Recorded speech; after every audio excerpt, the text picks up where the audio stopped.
সবাইকে নমস্কার জানিয়ে এই মন্দিরের প্রণাম সেরে ডুয়ার্সের ভান্ডিগুড়ি চা বাগানের ভেতর দিয়ে ভামরি দেবীর মন্দিরে যাব।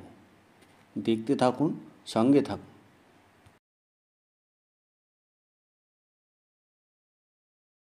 এই মন্দিরে প্রণাম করলাম, রাধাকৃষ্ণের মন্দির। খুব সুন্দর মন্দিরটা। কাজের ফাঁকে একটু বেরিয়েছি, মন্দির ঘুরে আসব। মাঝে চা বাগানের রাস্তা, ডুয়ার্সের চা বাগান। দেখতে থাকুন, সঙ্গে থাকুন। আমি এখন রওনা হয়ে যাচ্ছি।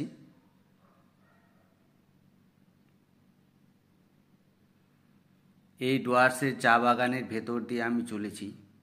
সবুজ প্রকৃতির মায়া, এমন মায়া আমি না দাঁড়িয়ে আর পারলাম না, তাই একটু দাঁড়িয়ে গেলাম। এদিকে ইরিগেশন চলছে।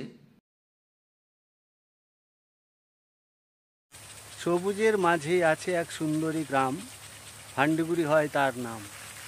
এই সবুজ চা বাগানের মাঝে এই যে টি গার্ডেন ইরিগেশন চলছে।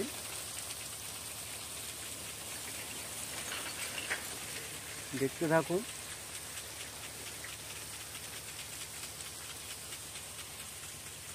ইওর ফ্রেন্ডস চ্যানেল সঞ্জয়ের পক্ষ থেকে এই ব্লগটি আপনাদের সামনে উপস্থাপন করতে চলেছি।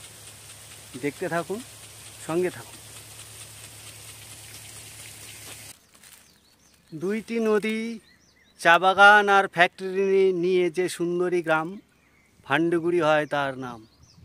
সাইরেনের আওয়াজ শুনে ঘুম থেকে জেগে ওঠে যে সুন্দরী গ্রাম, ভান্ডিগুড়ি হয় তার নাম।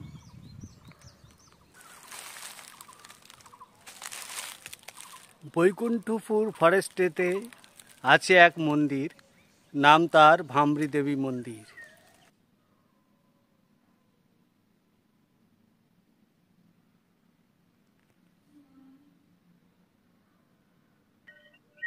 জোড়াবট গাছ, মাঝেতে মন্দির, ডালে ডালে মৌচাকে ভরা।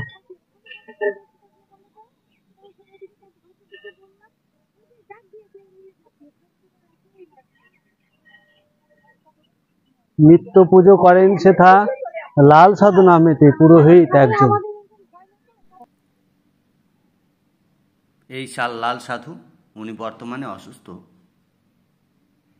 উনি এখন আর পারেন না, বয়সজনিত কারণে উনি অসুস্থ। ঠিক আছে, দেখতে থাকুন। মূল মন্দিরে চলে এসেছি।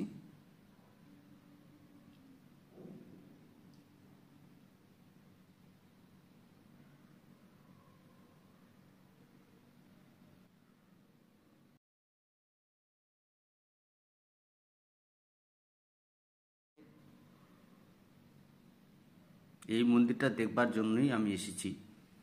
প্রণাম করেই বেরিয়ে যাব। দেখতে থাকুন।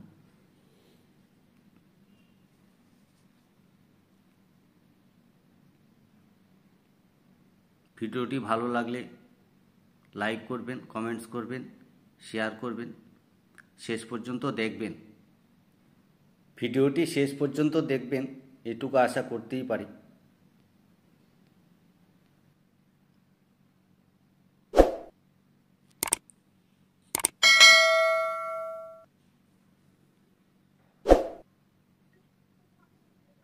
এই সেই মন্দির দেখতেই পাচ্ছেন, আর ওই সেই জোড়াবট গাছ, এই জোড়াবট গাছ।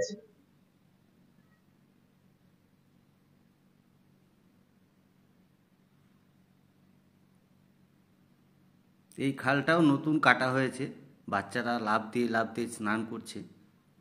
দূর থেকে উঠিয়েছি, খুব ভালো বোঝা যাচ্ছে না, তবুও ভালো লাগছে। আজ এ পর্যন্তই, দেখা হবে পরবর্তী কোনো ব্লগে।